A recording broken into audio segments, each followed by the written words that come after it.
Cette semaine, c'est la moisson du blé. Pourquoi on fait de la céréale? Et un endroit que je vous ai pas encore montré dans la ferme, c'est la FAF. Donc c'est l'occasion de vous montrer comment on fait de l'aliment. Allez, c'est parti! Allez, on commence le déchargement. En tout cas, ça a l'air bien sec. C'est la cata, c'est la cata, c'est la catastrophe. Deuxième méthode de déchargement de la benne. La petite pub qui va bien en attendant.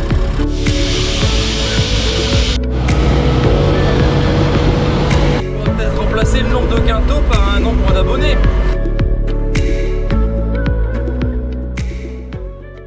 Salut à tous, c'est Clément Maraîcher du Nord, j'espère que vous allez bien. Cette semaine, c'est la moisson du blé. Alors je m'en vais à la Cuma chercher une remorque. Et puis après, je vous explique un peu comment ça se passe chez nous, pourquoi on fait du blé, quelle quantité, quel objectif, etc. Allez, c'est parti. Donc c'est bon, la benne est attelée. Donc là, ça c'est une 14 tonnes. Et à la maison, j'ai encore ma petite 8 tonnes. Donc pour ce qu'on a à faire aujourd'hui, d'ailleurs on est le lundi 29 juillet. Dans le secteur, c'est les débuts de la moisson des blés. Hein. Les orges sont faits, colza aussi principalement. Là c'est le début des blés. Et sur ce qui est bon, moi on va certainement aujourd'hui faire 4,5 sur les 10,5. Demain peut-être continuer encore 3 et des brouettes. Et il restera encore une partie, mais pour la semaine prochaine, qui n'est pas encore bon. Alors d'habitude, j'ai souvent besoin d'une troisième remorque pour arriver à suivre, parce qu'en plus on stocke à la ferme en vis, donc c'est assez long à décharger. Mais là, vu les rendements annoncés, je pense que 2 remorques ça va suffire pour suivre la machine. Après avoir la machine qui prend, s'il ramène une petite topliner AVR aussi, AVR Deutz-Fahr aussi bien que la Lexion, la classe, je sais pas, on verra. Normalement ça devrait suffire pour les 4 hectares qu'on a à faire aujourd'hui, 4,5. Alors déjà, pourquoi on fait de la céréale? On a 2 objectifs principaux. Le premier, c'est parce que c'est une culture dans la rotation qui est intéressante, dans la rotation avec les légumes. Ça permet de couper avec une graminée, ce qu'on n'a pas l'habitude avec nos légumes, c'est pas des graminées, que ce soit le maïs, etc. En plus c'est une culture d'hiver aussi, donc c'est casser les cycles, ça c'est intéressant. Et aussi deuxièmement, on a un atelier de volaille comme vous le savez, et j'ai besoin environ une bonne centaine de tonnes par an de blé pour nourrir la volaille. Donc bon, en général j'en ai pas assez, je dois en acheter encore un peu à la coopérative en plus. Bon, et un endroit que je vous ai pas encore montré dans la ferme, c'est la FAF, fabrication à la ferme. C'est-à-dire c'est là qu'on stocke les céréales et qu'on les transforme en aliments, qu'on fait les mélanges, etc. Qu'on broie le grain pour arriver à l'aliment final qui permet de nourrir la volaille. Donc je vais vous montrer un petit peu, parce que là en fait l'idée, là j'ai mes 2 cellules ici qui sont vides. Et je dois encore vider celle-là, donc je vais faire de l'aliment. Il n'y en a plus énorme, donc je vais essayer de tout finir. Là il est midi, la batteuse elle va arriver vers 17 h. Et en fait je vais remplir cette cellule-là en premier. Parce que comme on va commencer doucement, là en fait je la remplis en vis celle-là. Donc c'est beaucoup plus long que ces deux-là où je les remplis au tapis. Où là ça débite beaucoup plus. Du coup après je vais remesurer, mais ici on a environ une capacité sur les 3 cellules d'environ 70 tonnes. Alors après ça dépendra du PS aussi, la masse volumique. Mais je vais recalculer après précisément, parce que comme je vais certainement rien amener à la coop, j'aurai pas de benne à peser. Donc pour savoir donner un indicateur de rendement. D'habitude je fais une benne à la coop et une benne ici. Et ça me permet d'avoir le poids d'une benne à quelques centaines de kilos près. Hein. C'est jamais, souvent quand tu remplis bien ta benne, il n'y a jamais 500 kg d'écart entre les deux. Hein. Et donc en fait j'aime bien vider mes cellules à fond, les nettoyer, etc. Comme ça tu repars vraiment sur quelque chose de sain. J'aime pas mettre du nouveau grain sur du vieux grain, on sait jamais si tu as des petites bêtes ou quoi que ce soit qui peuvent après se propager. Si le nouveau grain, voilà, le temps de le souffler, qu'il sèche, enfin, qu'il refroidisse bien, parce que quand on récolte le grain, souvent il est très chaud. Et il suffit qu'il y ait peut-être quelques petits grains pas mûrs dedans, etc. qui sont un peu humides. Voilà, enfin il y a plein de facteurs de risque qui font qu'on est mieux à partir sur des bases saines, une cellule bien propre. Dès que c'est plein, je la souffle à partir de cette trappe là. J'ai un souffleur en fait qui permet de propulser de l'air dans la cellule et donc de faire refroidir le grain, parce que c'est hyper important. Mais le problème sur ces cellules là, c'est que le fond il est plat Donc du coup, comme il y en a, ils ont un fond conique qui soit à l'extérieur ou à l'intérieur creusé dans le sol. Mais là j'ai un fond plat, donc du coup la vis elle fait un cône ici. Et après bah, tu es obligé de pelleter sur le reste. Donc c'est l'occasion de vous montrer comment on fait de l'aliment ici. Donc ici j'ai un tableau avec toutes les commandes. Donc, ce que je fais c'est que j'allume. Alors j'ai ma soufflerie qui est sur prise ici. Voilà. La soufflerie c'est le... Ça va. Je vous montre après. Ensuite j'allume ma vis à blé. Enfin, ma vis qui alimente la soufflerie.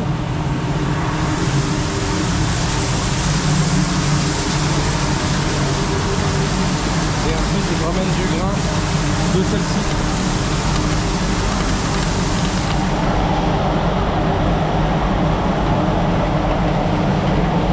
Ça vient là, ça part dans la vis là, et ça arrive dans le souffleur là, qui sépare en fait les menus pailles, les petites paillettes et la poussière du bon grain.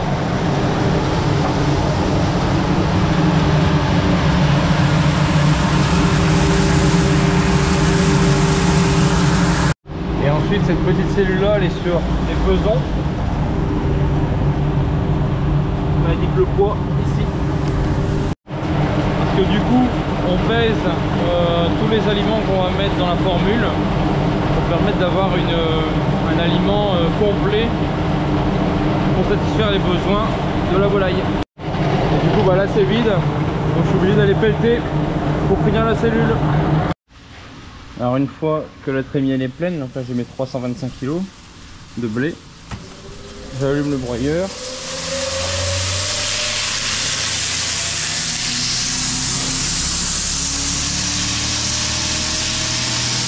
Le broyeur ici, c'est un moteur qui fait tourner des marteaux à toute vitesse, et en tournant ça aspire le blé. Là, je m'en bien.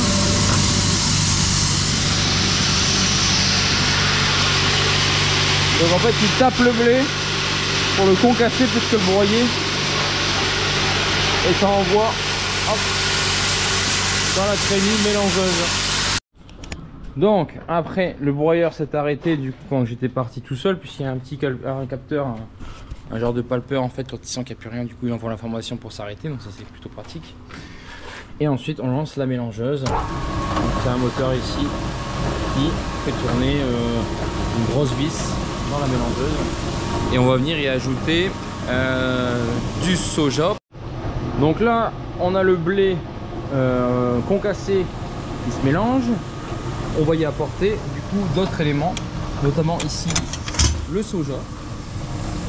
Alors c'est plus particulièrement du tourteau de soja. En fait ils ont déjà extrait l'huile, donc c'est les éléments après l'huile en fait. Alors, en fait ils ont enlevé l'huile du soja. Et dans ces tourteaux ça dose énormément en protéines en fait. Parce que dans le blé on est grosso modo à entre 10 et 12% de taux de protéines. Tandis que sur des tourteaux de soja, on est ici sur du soja à 49% de protéines.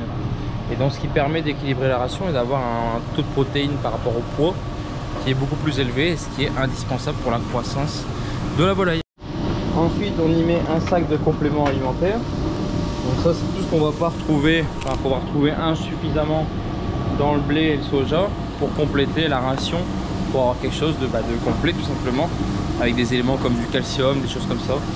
Grosso modo, pour imaginer tout ça, le blé dans votre plat c'est les pâtes, le soja c'est la viande, et les compléments c'est on va dire c'est les légumes. Et puis après enfin on y ajoute l'huile, environ 2% d'huile, qui permettent de lier tous les éléments ensemble, les éléments fins avec les éléments grossiers, d'avoir quelque chose de plus homogène possible. Et l'huile c'est ce qui va aussi donner de l'énergie à la volaille. Donc c'est un élément qu'on peut faire varier dans le temps. Donc, par exemple quand elles vont dehors, normalement elles vont tout le temps dehors, les volailles, on met un peu plus d'huile que quand elles restent à l'intérieur. Par exemple quand on est en confinement, elles bougent un peu moins, elles ont besoin un peu moins d'énergie, on peut mettre un petit peu moins d'huile. Bon, ça c'est des choses qu'on peut ajuster au fur et à mesure. Et j'ai oublié de dire aussi, les compléments alimentaires, c'est un truc qui est fait sur mesure pour nous en fonction de notre formulation. Donc ils partent de ce que nous on a déjà à la ferme, Et ensuite il complète avec ce qui manque dans la ration pour subvenir aux besoins totaux de la volaille. Et donc on ajoute tout ça dans la mélangeuse. On voit qu'il est en train de mélanger, on voit la grosse vis là qui tourne comme ça. Pour avoir quelque chose le plus homogène possible. Et donc là je fais couler un petit filet d'huile pendant une quinzaine, vingtaine de minutes on va dire. Si tu mets toute l'huile en même temps, bah, ça fait des paquets, ça se mélange pas bien. Donc là le fait de faire couler un petit filet, ça a le temps de bien se mélanger. Pendant ce temps-là on prépare la bâtée suivante. Là sur la mélangeuse on peut faire 450 kg à la fois. Et dans la très bien en dessous de transport, je vais mettre 900 kg, donc je fais deux mélangeuses. Et après je mets tout ça dans la cellule qui va distribuer tout au long du poulailler. Et une fois le mélange réalisé, on vidange dans la trémie de transport ici.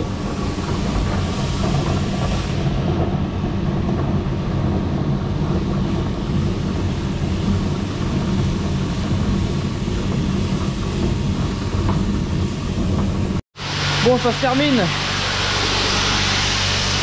Il n'y a plus qu'un tout petit fond là. Le plus dur, enfin, déjà c'est dur ça. Mais là, il faudra tout dépoussiérer. Donc je vais ramener le compresseur. Et puis on va se dépoussiérer les 3 cellules. C'est parti pour s'en prendre plein la gueule. On va se faire un avant-après. Regardez bien ma gueule maintenant. Et vous allez voir après le nettoyage. Et voici le après. Bon ça va, c'est pas si terrible en fait. Bon là il n'y a plus qu'à poser les gaines de ventilation maintenant. Donc en fait c'est des demi-lunes qu'on pose sur le sol avec un ajouré, avec une petite latapane. Et comme ça en fait on propulse l'air là-dedans et ça part sur les côtés pour aller rejoindre le haut et donc traverser tout le silo de blé et ainsi sécher, enfin pas sécher parce que ce sera sec, mais ventiler pour refroidir le blé surtout.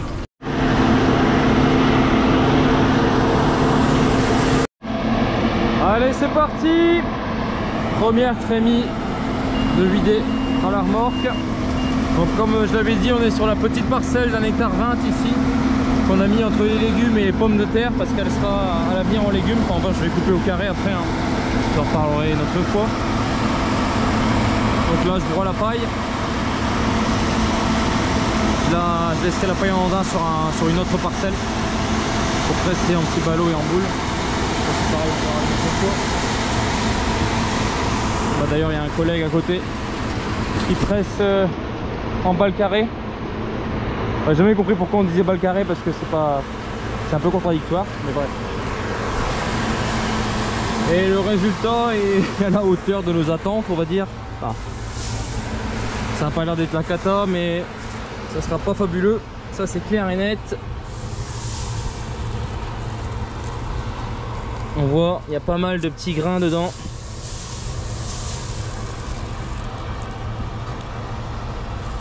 Ouais. Bon par contre c'est sûr que c'est sec, hein. Il est 18 h, on a fait 2 jours de cagnard qu'on a eu là-dessus. Donc il n'y a pas de doute sur le fait que ce soit sec. Mais regardez, c'est pas beau hein. Tous les petits grains rabougris là. Ça c'est dû à des fins de cycle très mauvaises. Donc là tu peux te dire que si tu arrives à sortir un résultat à peu près correct aujourd'hui, ça veut dire que si on avait une belle fin de cycle, ça aurait pu être super quoi. Mais bon, ça c'est un autre sujet. Allez, on commence le déchargement. Vous voyez dans la benne, c'est maigre. Ouais, je sais pas s'il y a peut-être 9 tonnes. Tout cassé sur un hectare 20, ça ferait un peu plus de 70 quintaux. À mon avis c'est ça, on est entre 70 et 80, plus proche de 70 je pense. Et on verra à la fin la moyenne, on sera calculé de façon plus précise. Et la deuxième parcelle normalement devrait être un peu mieux, je l'espère. Et donc ici j'ajuste avec la trappe pour essayer de toujours avoir un flux continu qui correspond à la capacité, enfin, au débit de la vis.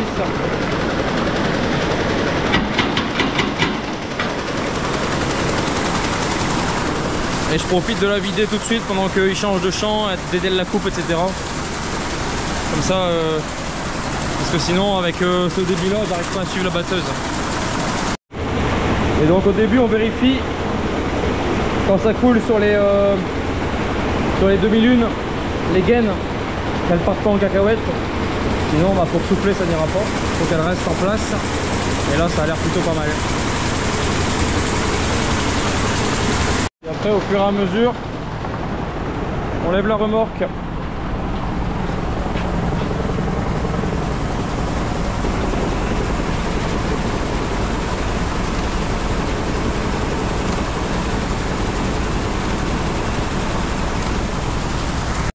Et n'empêche, je me fais une remarque, c'est que l'année dernière sur une même parcelle, par exemple d'un hectare 20, et ben la benne, je l'aurais remplie complètement. Parce que l'année dernière, on dépassait allègrement les 120 quintaux, donc un hectare 20 fois 12 tonnes, et ben la benne était pleine, 14 tonnes à peu près. Bon, moi en attendant, je vais préparer le tapis pour charger la cellule du fond là. Ah, puis là avec le chariot ça c'est vraiment pratique. Enfin à deux mains c'est mieux, mais bon, pour vous montrer. Je prends ici au timon. Tu manœuvres vraiment comme tu veux. Voilà, là il est en place. Maintenant je vais le baisser un petit peu. Parce qu'au plus je vais le baisser, au plus j'aurai de débit. Forcément, au plus c'est plat, au plus ça transporte. Sinon, ça a tendance à couler devant. Alors maintenant que j'ai déchargé ma benne, j'ai rejoint le deuxième champ ici. On attaque du Chevignon. Donc ça c'est la parcelle qui a été semée dans des conditions très difficiles. On voit des fois il y a des trous. Ça c'est les marquages de roues en fait qui ont tassé le sol au moment du semis et le blé n'a pas réussi à lever à cause des fortes pluies qu'on a eu dessus directement. Mais malgré tout j'y mets quand même un peu d'espoir parce que les épis sont pas trop mal. C'est plutôt sain, le grain est plutôt beau. Il n'est pas difforme, enfin il n'est pas tout rabougri comme sur le premier tout à l'heure, le Celebrity. Donc on verra. Mais j'espère que ce sera un petit peu mieux. En tout cas ça a l'air bien sec.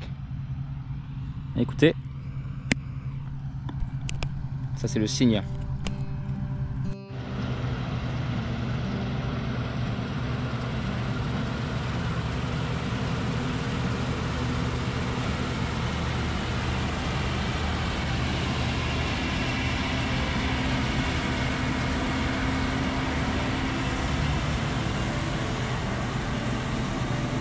Contre Goliath là.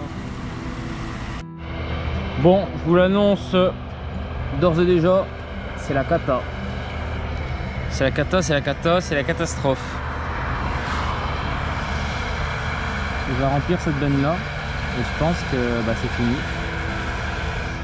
Je vais faire ramener la deuxième mais elle restera vide. Waouh, la pilule. On fait pas 70. Voilà, celle-là, je pense qu'on va s'en souvenir. Je pensais pas qu'un jour je pourrais faire en dessous de 70 quintaux quand même. Waouh, c'est violent. Passer de 124 à moins de 70, méchant. Allez, le dernier petit bout de la parcelle.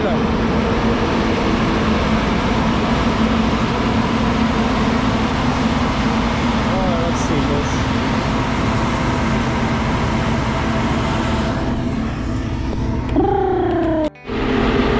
Allez, le juge de paix il est là. De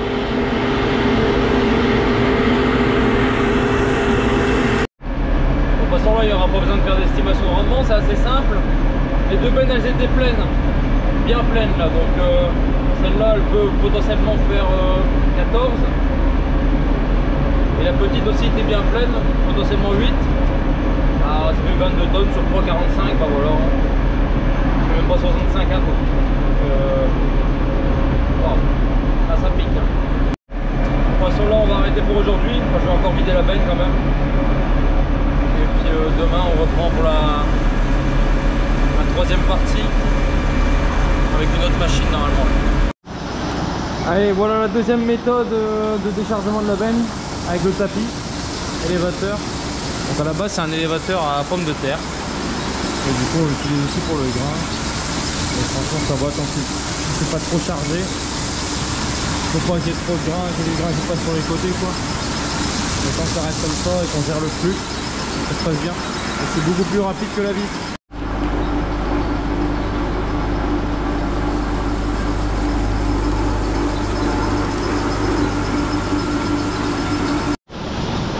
Et du coup là je vais aller égaliser le tas sur la première cellule, on va pas la remplir à fond, de toute façon c'est pas la peine, je pense que vu le niveau de rendement et vu les parcelles qu'on a après, je pense que ce sera pas mieux. Donc du coup j'ai besoin des 3 cellules mais je sais qu'elles sont pas pleines, donc la première en vis je vais l'arrêter là. Je vais égaliser le tas puis je vais mettre le souffleur pour souffler déjà toute la nuit là.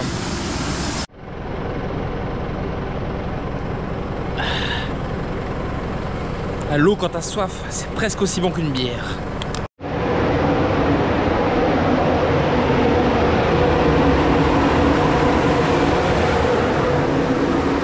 Voilà, on arrête pour aujourd'hui. J'ai mis en route le ventilo. On va profiter de la fraîcheur de la nuit. Même s'il fait encore assez bon, mais bon. C'est toujours plus frais que la température du tas. On va ventiler tout ça toute la nuit, ça va faire du bien. Et donc on se retrouve demain pour la suite. Mais bon franchement, c'est pas glorieux du tout hein. C'est même triste. Allez on rattaque aujourd'hui, il est 12h30 avec la 3e parcelle. Et là j'attends la batteuse pour lui montrer le chemin de la parcelle. La petite pub qui va bien en attendant. Voilà, on a rattaqué du coup avec une autre batteuse, une petite top liner de la marque Dunsfar avec une coupe un peu plus petite aussi, elle doit faire 4,50 m, 5 m.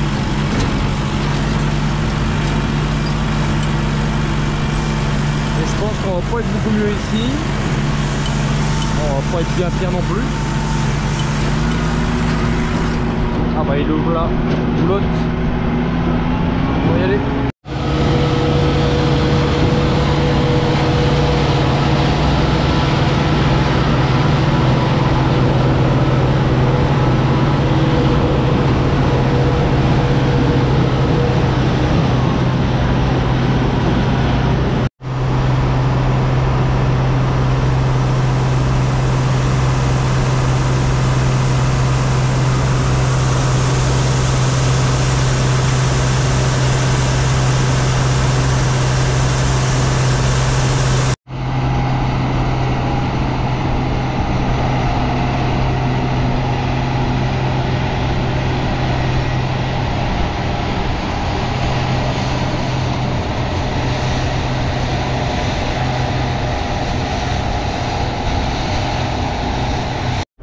Moi je ramène la 2e benne. On a commencé à mettre en andin là. Du coup j'aime bien broyer les tours à chaque fois quand je garde une parcelle en paille souvent. Et je broie les tours comme ça si jamais il pleut dessus et qu'on a... Parce que quand on a roulé dessus avec la batteuse ou les bennes, après il faut la retourner pour la faire sécher. Tandis que là, même s'il pleut dessus, il pleut vraiment beaucoup, mais le fait après de faire laisser sécher au soleil, on n'a pas besoin de retourner la paille, elle sèche toute seule. Il suffit d'avoir une bonne journée de sec dessus.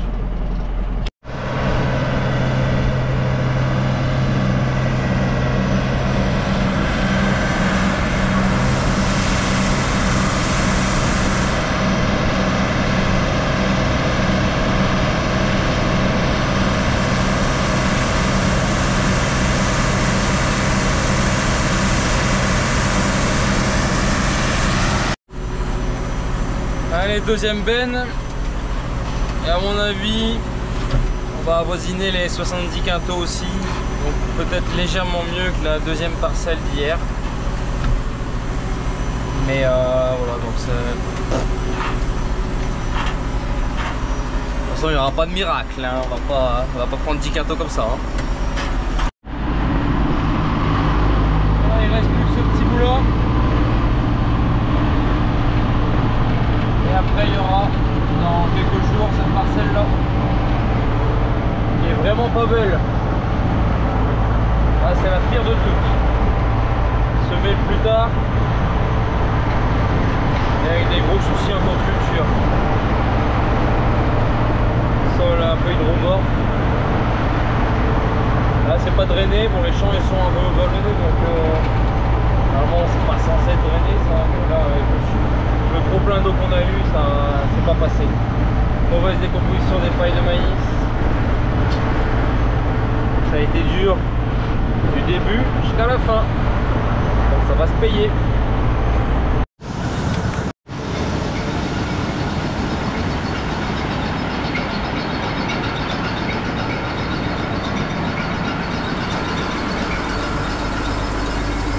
Bon, la deuxième cellule est bientôt pleine. Je vais venir à l'appel pour bien finir. On va la remplir à fond celle-là. Celle là-bas est quasiment pleine. Il manque encore allez, 3-4 tonnes, 3 tonnes à peu près. Mais bon, je pense que ce sera pas utile de la remplir. On verra. Dans tous les cas, après je vais attaquer celle-là.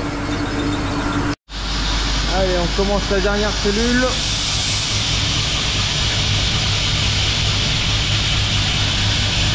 Bon là comme c'est plus haut, mon élévateur en fait il est pas assez grand. Donc on est un peu sur le bord mais bon. Ça va aller.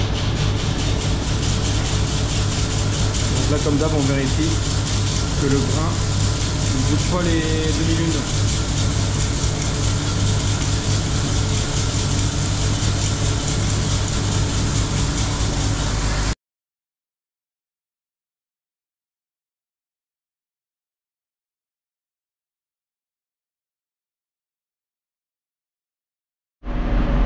Allez, moi je ramène la remorque à la Cuma.